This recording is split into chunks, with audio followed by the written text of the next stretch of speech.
사라 여전도회는 우리 가은승 권사님을 통해서 계속 큰 일을 많이 하셨습니다. 그러나 사라 여전도회가 연로하신 분들이 많이 계시기 때문에 여전도회 헌신 예배를 사실은 한 번도 드리지를 못했어요. 그런데 오늘 이렇게 예배를 드리게 되어서 감사하고, 뿌리 없는 나무는 없으니까 교회에 사라 여전도회가 그동안 기도는 아마 많이 쌓아 놓으셨을 줄로 믿습니다. 그래서 오늘 이렇게 아름답게 우리 헌신 예배를 드릴 수 있도록 인도하시고, 그동안 초대회장님으로 우리 가은승 권사님, 그리고 이제 연령별로 이렇게 또 나누다 보니까 이제 나오미 여전도회가 되었죠. 처음에 오셨을 때 내가 사라 여전도회는 어르신들인 줄 알고 공경했다 그러는데, 그때는 이렇게 세분화되게 나누질 않았었어요. 그래서 사라 여전도회가 계시면 무조건 몇 세 이상 전체를 말했죠. 근데 지금은 또 그분들이 나오미가 되신 거예요. 그리고 이제 여전도회는 세분화되어서 10년 단위로 이렇게 나뉘게 되어서 더 많은 여전도회가 활동하게 되었으니 감사를 드립니다. 사라 여전도회 헌신 예배를 처음 드리다 보니까 사라에 대한 말을 들어본 적이 없어요. 그렇죠? 뭐 여러분 다 마리아, 에스더.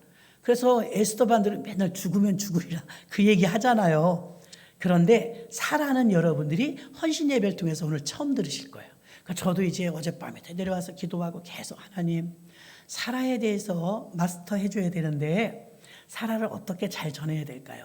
사라의 인생은 굉장히 길지만 그 인생 가운데서 과연 사라의 어느 부분을 부각시켜서 전해줘야 우리 사라 여전도에게 적합할까요?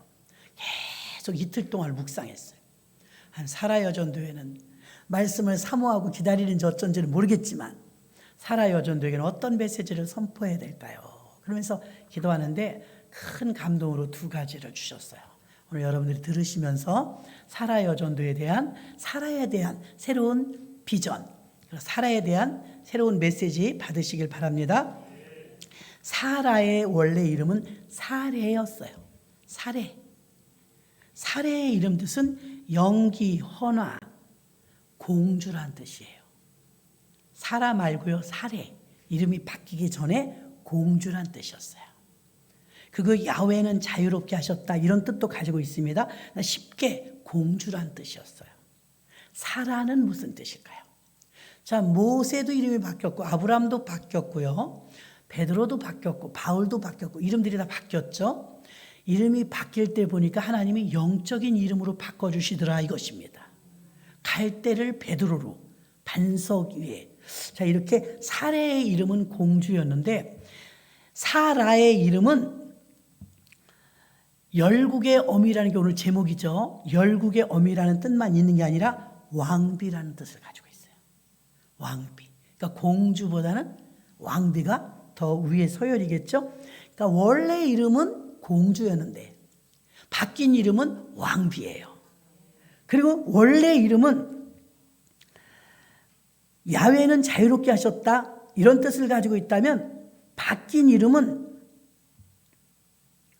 신령한 어머니, 믿는 자들의 신앙의 어머니 이런 의미도 가지고 있습니다. 자, 사례는 불행한 여인이었어요. 불임 여성이었어요. 지금도 불임이 힘든데 그 옛날에 불임 여성은 대우를 받지 못해요. 근데 불임 여성으로 언제까지 아이가 없었냐면 90살까지. 기가 막힐 일이죠. 90살까지 아이가 없었다면 다 포기합니다. 지금 희망을 갖는다는 자체가 웃긴 거죠.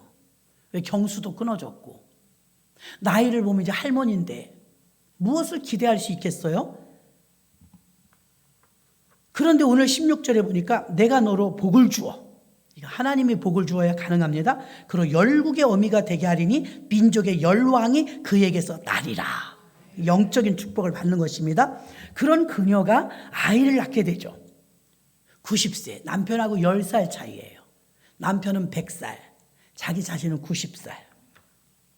그래서 이제 천사를 통해서 당신이 아들을 낳을 것이요 그랬더니 창세기 18장 12절에 사라가 속으로 웃고, 여기에 웃음은요 어이가 없다는 거예요. 응?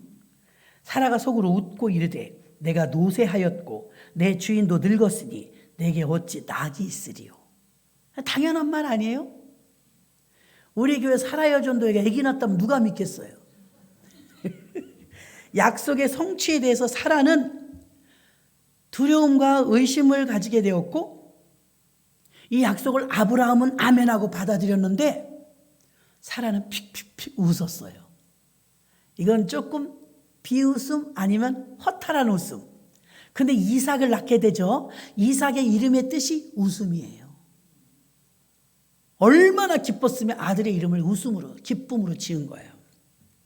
사라는 이 의심이 어떻게 살짝 변하냐면, 우리도 이럴 때가 많아요. 나이가 70이 넘는다 그러면 사실 머리에 든 게 많아요. 그러니까 누구의 말을 듣는 것보다 자기의 이 생각이 더 많은 나이예요. 여기 나오는 사라도요, 그래 하나님이 씨를 주신다고 하셨어. 그러니까 자기 생각으로 이걸 각색해요. 어떻게 하느냐? 하가라 이리 와봐라. 하갈은 자기의 몸종이에요. 자, 우리나라도 옛날에 보면 아가씨, 그쵸? 양반집 아가씨는 몸종 여자가 있어요. 그 몸종은 시집갈 때 따라갑니다. 깊은 의미로 이 몸종은 뭐 하는 사람이냐면 대리모예요, 대리모. 옛날 말로 씨바지. 자기 아가씨가, 양반댁 아가씨가 아기를 혹시 못 낳으면 대신 자기가 아기 낳아주러 따라가는 계집종이 몸종이 있어요. 이 당시에 이스라엘도 그랬는데요. 사라가 시집을 가면서 애굽 여인 하갈을 데려갔어요. 이 여자 대타로 데리고 간 것은요, 만일에 대비해서 대비된 대리모예요. 그러니까 어떻게 생각하냐면, 그래 나는 늙었으니까 아이를 낳지 못하지만 우리 남편의 씨만 받으면 될 거 아니야? 그런 생각 충분히 할 수 있는 나이가 사라예요.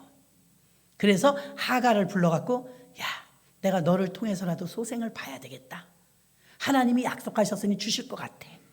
그리고 10년을 기다리다가 남편의 나이 75세 때부터 이제 분가에 나와갖고 10년 지나서 85세가 됐는데 그만 일을 저질러 버려요. 무슨 일이요? 하갈을 통해서 아이를 낳게 되는데 그 아이가 그 유명한 이스마엘입니다. 하지 말았어야 될 일을 한 거예요. 자, 여기서 사라가 아이를 낳지 못했다는 장면이 창세기 11장 30절에 나옵니다. 사레는 잉태하지 못함으로 자식이 없었더라. 불임이라고 나와 있습니다. 아브라함의 이야기는요, 그가 강대한 나라를 세우도록 하시겠다는 하나님의 약속, 즉 무에서 유를 창조하신다는 약속. 아브라함을 갈대아 우르에서 살고 있었는데 빼냈어요. 갈대아 우르에서 살고 있으면 믿음의 아들로 대를 이어가면서 하나님의 믿음의 근원인, 믿음의 출발선상에서 서기에는 갈대아 우르라는 지역이 적합하지 않았다고 하나님이 판단하신 거예요. 그래서 그곳에서 빼내서 가나안 땅으로 불러낸 것이죠. 너는 너희 본토 친척 아비집을 떠나 내가 내게 지시할 땅으로 가라. 그 지시할 땅이 젖과 꿀이 흐르는 가나안 땅이었어요. 내가 그곳에서 바닷가의 모래알처럼 하늘의 별처럼 너의 후손을 많게 하리라. 그 영적인 후손이 우리들이에요. 지금 전 세계 수십억의 인구가 지금 아브라함의 후손이 되었죠. 자, 불임 여성 사례의 여러분 처지를 말씀을 드렸습니다. 두 번째는 약속대로 태어난 이삭, 웃음이라는 기쁨을 안겨주었는데요. 이삭이 태어납니다. 창세기 21장 6절로 7절. 사라가 가로되 하나님이 나로 웃게 하시니 듣는 자가 다 나와 함께 웃으리로다. 또 가로되 사라가 자식을 젖먹이겠다고 누가 아브라함에게 말하였으리라마는 아브라함 노경에 내가 아들을 낳았도다 하니라. 이 기쁨이 우리에게 전달되지 않습니까? 꿈 같은 일이 이루어진 거예요. 결국은 낳았죠. 100세 때에 낳았다는 것은요, 100세라는 건 완성된 뜻을 말합니다. 아브라함 100세 때, 99세 때 낳아도 되고 101살 때 낳아도 되는데 100세 낳았거든요. 성경에 나오는 숫자는 그냥 헛소리 볼 숫자가 아닙니다. 완성, 즉 100세 때 약속이 이루어져서 사라는 기쁨에 그 압도돼서 이 말씀이 나온 거죠. 사라가 가로되 나로 하나님이 웃게 하셨다. 그럼 그전에는 울었다는 거예요. 그렇죠? 여자들은 이해할 거예요. 그 안에는 이 웃기까지는 울었다는 거예요. 많이 슬펐다는 거예요. 사라와 아브라함은 고령의 아이를 낳았어요. 이삭은 하나님이 그들에게 약속하신 약속의 자녀예요. 헤브론에서 사라의 무덤이 나오는데요. 사라는 127년까지 살아요.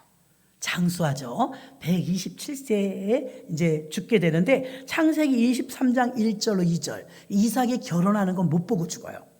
사라가 127세를 살았으니 127세 이것이 사라의 향년이라. 사라가 가나안 땅의 헤브론 곧 기럇 아르바에서 죽음에 아브라함이 들어가서 사라를 위하여 슬퍼하며 애통하다가 이때까지 이삭은 아직 결혼을 안 했어요. 자, 하나님이 헤브론 땅은 지금 남의 나라 땅인데 여기 막벨라 굴을 사요. 그 나라에는요 10조에로 돌아갔더라 10조에게 돌아갔더라 이런 성경 말씀이 있는 것처럼 우리나라는요 잘해야 매장할 때 그 부부가 함께 매장하는 경우가 있죠. 그런데 나는 가문이 다 들어가는 걸 우리나라에서 못 봤어요. 선산을 사서 선산에 다 묻히는 건 봤지만 한 무덤에 다 들어가는 건 못 봤는데 그 나라는 한 무덤에 다 들어가요. 무덤 안에 들어가면 예수님 부활하실 때처럼 돌멩이로 된 침대가 있어요. 그 염하는데 염. 그럼 그 돌멩이로 된 침대 위에 염을 다 해서 그대로 문만 막아요. 그래서 수십 년 살다 보면 또 다음 때 사람이 죽죠. 아버지가 죽어서 아브라함, 그 다음에 이삭이 죽죠. 이삭이 죽었을 때 무덤을 열어요. 그럼 이제 뼈만 남았잖아요. 뼈는 저 안으로 던져 넣어요. 그럼 뼈가 그 아버지를 또 만나. 근데 지금 애굽의 이 가나안 땅에 왔기 때문에 여기는 지금 새 무덤이에요. 예수님이 들어갔던 곳도 요셉의 아리마대 요셉의 새 무덤이요. 새 무덤은 뼈가 없는 거예요. 그렇죠? 새 무덤이니까. 그래서 새 무덤을 헤브론에 사가지고 거기다가 가족장을 치르려고 아브라함이 작정하고 사라부터 넣었어요.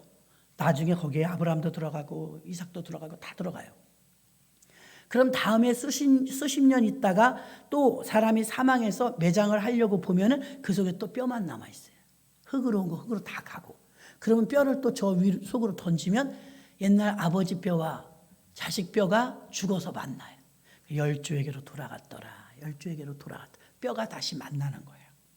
근데 아브라함이 헤브론에다가 땅을 샀다는 건 깊은 의미가 있어요. 나 같으면 고향에 사요. 그렇죠? 대부분 고향. 근데 고향에 안 사고 하나님이 약속한 땅에 사요. 이게 대단한 거예요. 아브라함 믿음의 사람인 거예요. 헤브론이 나중에는요 다윗 왕의 수도가 돼. 수도. 다윗 왕은 아브라함의 후손이잖아요. 그러니까 함부로 산 게 아니라 이 거점이 이 땅은 우리 자손들이 대대로 쓸 거야. 아니 자식도 없는 사람이 대대로 쓸 거야 하고 그 무덤을 준비해서 새 무덤. 그래서 127세를 산 사랑하는 아내 사라를 거기 안치시키죠. 자, 창세기 23장 16절로 20절. 아브라함이 에브론의 말을 쫓아 에브론이 해쪽 속에게 듣는 데서 말한 대로 상고에 통용하는 은 400세겔을 달아 에브론에게 먼저 이 무덤의 주인이 에브론인데 400세겔을 주고 사는 거예요. 지금 마므레 앞 막벨라에는 에브론의 밭을 바꾸어 그 속에 굴과 그 사막에 둘린 수목을 다 성문에 들어온 해쪽 속 앞에서 아브라함의 소유로 정한지라. 그 후에 아브라함의 그 아내 사라를 가나안 땅 마므레 앞 막벨라 밭 굴에 장사하였더라. 마므레는 곧 헤브론이라.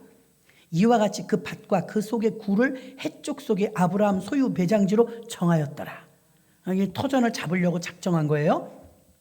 여기서 열국의 어미 사라가 되기까지 하나님은 아브라함에게 사라의 이름을 사라라고 바꾸도록 명하셨습니다.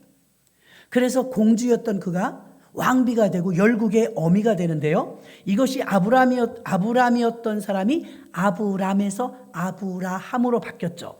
그럼 아브람도 이름이 바뀌었는데요. 바뀌기 전에 그의 이름은 부모님이 지어준 이름은요. 존귀한 아버지 아브람.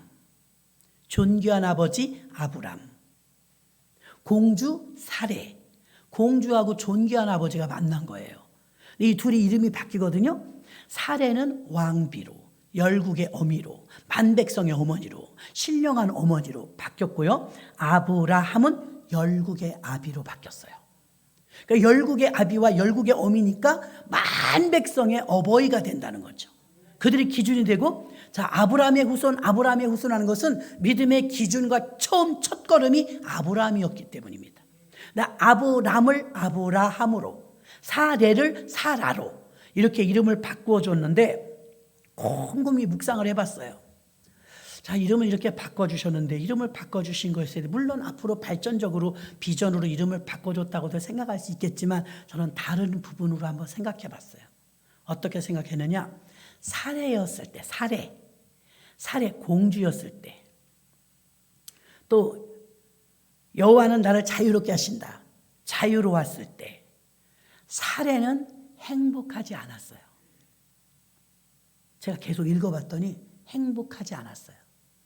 자, 여러분, 한 집안에 부인이 둘이면 그 집이 화목할까요?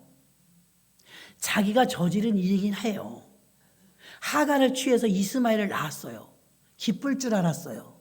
그렇게 하면 안 기뻐요. 내 자식이 될 줄 알았는데 내 자식이 아니야. 자기 친엄마가 끼고 돌아. 그리고 행복할 줄 알았는데 자꾸 불행한 일이 생기는 게 무엇이냐면, 이 하갈이 교만해졌죠. 사실은 몸종은요, 아이를 낳아서 대리모라 아이를 주인마님 주면 끝나는 거예요. 근데 월권이 들어가기 시작해서요, 큰 소리 치기 시작하고 자기 안방마님인 사라를 무시하기 시작합니다. 우리나라랑 비슷해요. 자, 그러면 한 집에 부인 하나 남편 하나 둘이도 여러분 싸워요? 안 싸워요? 안 싸운 집 손 들어보세요. 거짓말이야. 둘이면 더 싸울까요? 덜 싸울까요? 나는 엄청 시끄러웠을 것 같아. 보나마나 이 집은 매일 큰 소리 나고, 안방에 가도 작은 방에서 바가지 걸고, 작은 방에 가면 안방에서 바가지 걸고, 아니 불을 보듯 뻔하지 않습니까? 그 남자가 제대로 살겠어요? 남자들은 착하잖아요. 그 이쪽 가면 이쪽 말이 맞고 저쪽 가면 저쪽 말이 맞아요. 그러면 저쪽 하갈의 방에 가면 보면, 여보, 이스마엘은 장손이에요. 그럼 그렇지, 장손이지. 그럼 또 이쪽에서 사라는 뭐라, 여보, 얘는 적자예요. 그렇지, 적자지. 그럼 어쩌라는 거예요? 하루도 편할 날이 없어요. 자, 사라가 사례였을 때 그는 공주였고 부족함이 없는 것 같았지만 늘 부족했어요. 슬펐어요. 행복하지 않았어요. 다 가진 것 같았지만 허했어요. 그리고 이스마엘을 갖게 되고 하갈을 통해서 자녀를 낳으면 자기가 흡족할 줄 알았는데 만족함이 없었어요. 이걸 또 풀어보니까 어떤 생각이 드냐면, 인본주의로는 만족함이 없습니다. 인본주의였다는 거죠. 사례가 공주였을 때 그는 부족함이 없는 자였지만, 많은 사람이 존귀하다고 여기는 자였지만 그는 불행했어요. 집안이 하루도 조용할 날이 없었어요. 행복하지 않았어요. 왜요? 인본주의니까. 인본주의 머리에서 나온 생각으로 하갈을 취했으니까 그거 하지 말았어야 돼요. 더 기다렸어야 돼요. 근데 했거든요. 근데 더 불행해요. 더 힘들어요. 더 슬퍼요. 외로워요. 그리고 매일매일 집안이 시끄러워요. 아브라함도 하면 행복하지 않았을걸요. 아브라함도 줏대가 없어요. 여자가 들어가라 한다고 또 그 첩의 방에 들어가요. 그 믿음 좋은 사람도 들어가라고 해놓고 또 왜 들어갔냐고 그럴 거예요. 여자들은 그러잖아요. 아브라함은 열국의 아비로 바뀌기 이전에 존귀한 아버지였는데 존귀하지 않았어요. 여자들 둘이 싸우느라고. 그러다가 웃음을 주는 이삭을 낳았잖아요. 이삭을 낳았는데 영적인 도전이 오기 시작하는 거예요. 우리가 장자라 이거 이스마엘이. 하갈하고 이스마엘하고 월권을 하기 시작하는데 자꾸 이삭을 희롱한다고 성경이 있어요. 희롱. 조롱하고 희롱하고 약 올리고. 그러니까 사라가 볼 때 기분 나쁘죠. 아무리 내가 너더러 낳으라고 했지만 이스마엘은 나이가 좀 들었으니까 벌써 건장하잖아요. 제가 앞에서 못 보고 뒤에서 봤는데 여호수아를 보니까 어깨가 떡 벌어진 것이 잘났더라고요. 아유, 자식이 멋있잖아요. 그 아이들은 금방 커요. 저만큼 커버리는데 이삭은 조그맣거든요. 13살 때 아기가 그 정도 나이가 10살 이상 차이 나니까 자꾸 쥐어박는 거예요. 자꾸 조롱하고. 그러니까 사라가 불편해요. 그러니까 하갈이 잘못한 것은 좀 교만해진 것 외에는 주인마님이 시키는 대로 한 거예요. 인본주의에 따라서 살면 결국 둘 다 행복하지 않아요. 그랬는데 사라가 멋진 장면이 어떤 장면이냐면 결단력이 있었어요. 두 명의 여자와 가정의 평화를 가져올 수 있을까요? 없어요. 하루도 아마 편할 날이 없었을 거예요. 불을 보듯 뻔하지 않습니까? 크게는 영적인 후계자라는 이삭을 낳았어요. 그런데도 행복하지 않았어요. 창세기 17장 18절 보니까 아브라함이 이에 하나님께 고하니 이스마엘이나 하나님 앞에 살기를 원하나이다. 이거는 이삭을 낳기 전에 내가 늙었는데 어떻게 낳아요? 이스마엘이나 좀 잘 봐주세요. 이랬던 거예요. 근데 어떻게 됐어요? 21장 8절로 9절. 이건 이삭이 태어난 거예요. 아이가 자라매 젖을 떼고 이삭이 젖을 떼는 날에 아브라함이 대연을 배설하였더라. 잔치를 벌렸다는 거예요. 사라가 본즉 아브라함의 아들 애굽 여인 하갈의 소생이 이삭을 희롱하는지라. 이 희롱을 간단하게 보면 그럴 수 있어요. 큰애가 작은애를 때리고. 그런데 영적으로 보면 이거는 보통 일이 아니에요. 적자에 대한 도전이죠. 왜? 그 후계자가 이삭이 될 거니까. 그걸 알고 있는 이스마엘이 자꾸 해방을 놓는 거예요. 저러다 일 저지를 수도 있어요.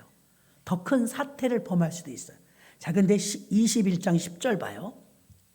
21장 10절. 그가 아브라함에게 이르되 이 여종과 그 아들을 내쫓으라. 이 종의 아들은 내 아들 이삭과 함께 기업을 얻지 못하리라 하매. 그리고 어떻게 되었어요? 내쫓아요. 조금 먹을 거 좀 챙겨가 그냥 내쫓아요. 이 부잣집에서요. 아브라함은 이거 쉽지 않은 결단입니다. 100세 때, 100 지금 몇 살이에요?